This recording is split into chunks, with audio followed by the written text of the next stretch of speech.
بسم اللہ الرحمن الرحیم۔ آپ دیکھ رہے ہیں یوٹیوب چینل دل تھام کے۔ میں ہوں رانا ظفر اقبال ظفر۔ تو میں آپ دوستوں سے گزارش کروں گا کہ ویڈیو کی طرف جانے سے پہلے چینل کو سبسکرائب کر لیں، لائک اور شیئر کر کے اپنی محبتوں کا ثبوت دیں تاکہ جو بھی نئی ویڈیو آئے آپ کو ٹائم پر مل سکے۔ تو آج بات کریں گے ضلع اکاڑا کے حوالے سے حویلی لکھا کی۔ حویلی لکھا جو ضلع اکاڑا کا آخری شہر یعنی دریائے ستلج سے 17 کلومیٹر کے فاصلے پر واقع ہے۔ اس کے بعد ضلع بہاول نگر کی حدود شروع ہو جاتی ہے، مگر اس کے ساتھ دیکھیں ستم ظریفی اس کی دیکھیں کہ اس کے ساتھ جناب سوتیلی ماں سے بھی بڑھ کر سلوک ہو رہا ہے۔ کئی سالوں کے بعد حویلی لکھا کے نوجوان صدر بار ایسوسی ایشن دیپال پور دیوان مصداق احمد صاحب ایڈوکیٹ نے حکومت اور حکومتی اداروں کو عوام کا پیغام پہنچانے، عوام کی تکالیف سے آگاہ کرنے، عوام کی پریشانیوں کے بارے میں بتانے کے لیے خالصتاً عوامی مفادات کے تحت احتجاج کرنے کا فیصلہ کیا۔ مذکورہ احتجاج نہ تو ذاتی مفادات کے لیے تھا اور نہ ہی حکومتی اداروں کو جھکانا مقصد تھا۔ اس کا صرف اور صرف یہ مطلب صرف اتنا تھا کہ حویلی لکھا تحصیل دیپال پور کے لیول کا شہر ہے، اس کے ساتھ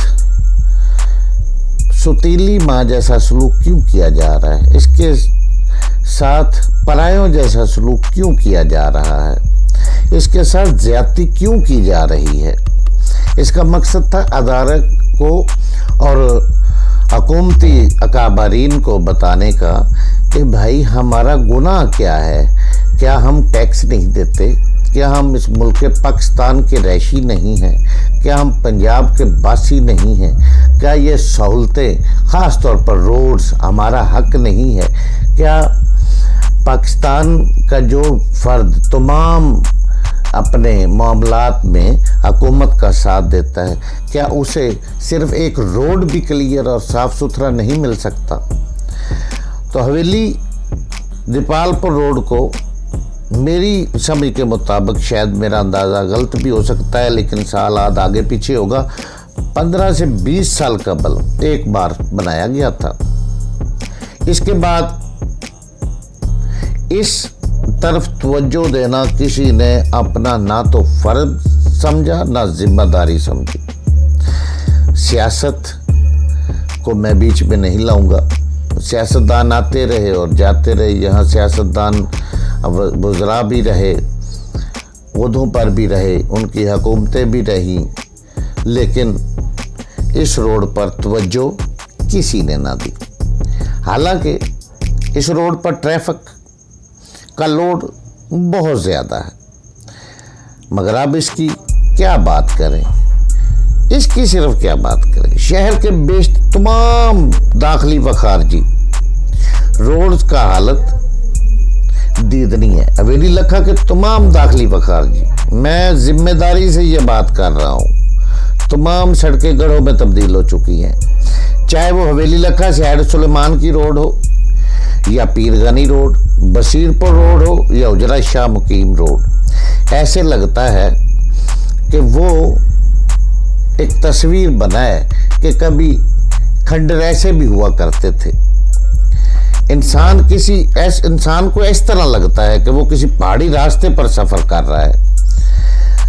جب وہاں پہ آپ جائیں نا تو آپ کو یقیناً یہ ایسا محسوس ہوگا کہ آپ سڑک پر نہیں، کسی روڈ پر نہیں، بلکہ کسی پہاڑی راستے پر سفر کر رہے ہیں۔ یکدم کھائی آ جائے گی، یکدم جناب پتھر روڑے، اور اس روڈ پر یقین کریں کہ افسوس ہوتا ہے کہ حویلی دیپال پور کی اہمیت ان تمام روڈ میں اس لیے زیادہ ہے کیونکہ دیپال پور تحصیل ہے اور تمام اداروں کے ملازمین، وکلاء، عدالتی معاملات میں الجھی ہوئی عوام سمیت ہزاروں افراد کو جنہوں نے لاہور، اکاڑا، ملتان، فیصل آباد کاروباری طبقہ انہوں نے جانا ہوتا ہے، تو یہاں سے گزر کر وہ دیپال پور تک پہنچتے ہیں اور دیپال پور سے پھر ان کو آگے وہ ٹریولنگ کرتے ہیں۔ اور یہ جو ویلی سے دیپال پور روڈ ہے، یہ زیادہ سے زیادہ 20 منٹ کا سفر ہے، جو اب 1.5 سے پونے 2 گھنٹے لے جاتا ہے۔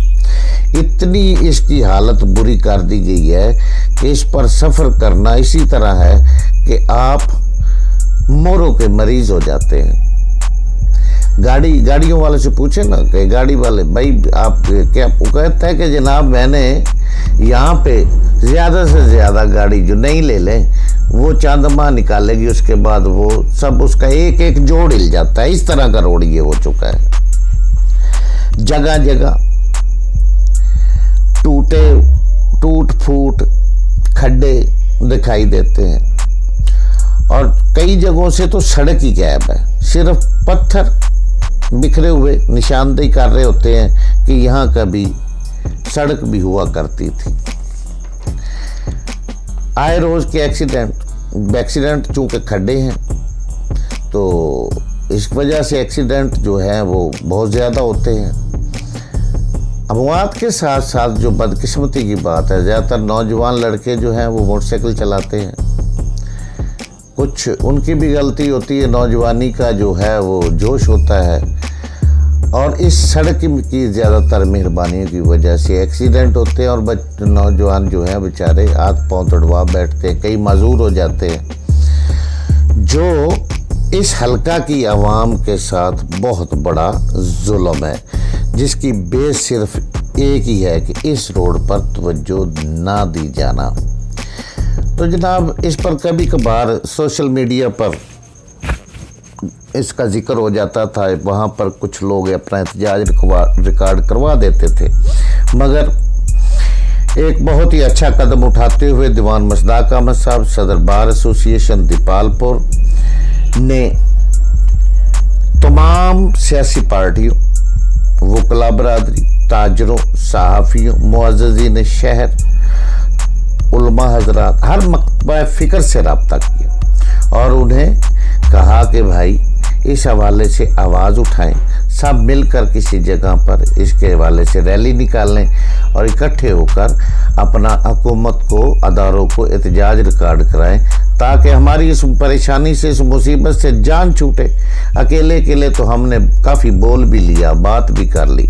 جس پر دیوان مصداق احمد صاحب کی بات پر تمام مکتبہ فکر کے لوگوں نے لبیک کہا، اور ان کی بات کو اہمیت دیتے ہوئے آج بروز جمعہ 29 اکتوبر والے دن 8 بجے ریلوے پھاٹک وساوے والا پر لوگ اکٹھے ہونا شروع ہوئے۔ وہاں پر تمام لوگوں نے بلا تفریق اپنا اظہار خیال کیا اور احتجاج ریکارڈ کروایا، حکومت وقت سے التماس بھی کیا کہ مہربانی کرے،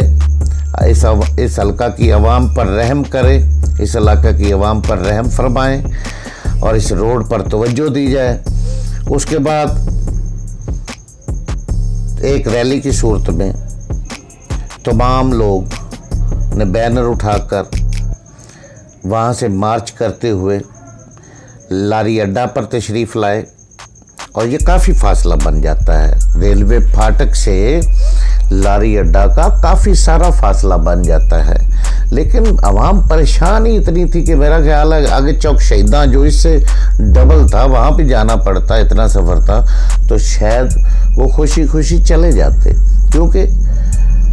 پریشانی چھوٹے سے لے کر بڑے تک ہر بندے کو پریشانی ہے، چاہے وہ کسی بھی شعبے سے، کسی بھی پیشے سے، کسی بھی سے بھی تعلق رکھتا ہے، وہ پریشانی کا اسے سامنا ہے۔ تو جناب وہاں پر آ کر دیوان مصداق احمد صاحب، صدر بار ایسوسی ایشن نے تمام لوگوں کا جو اس میں شریک ہوئے، تمام شہریوں کا، علماء کا، وکلاء کا، صحافیوں کا، سیاسی پارٹیوں کے کارکنوں کا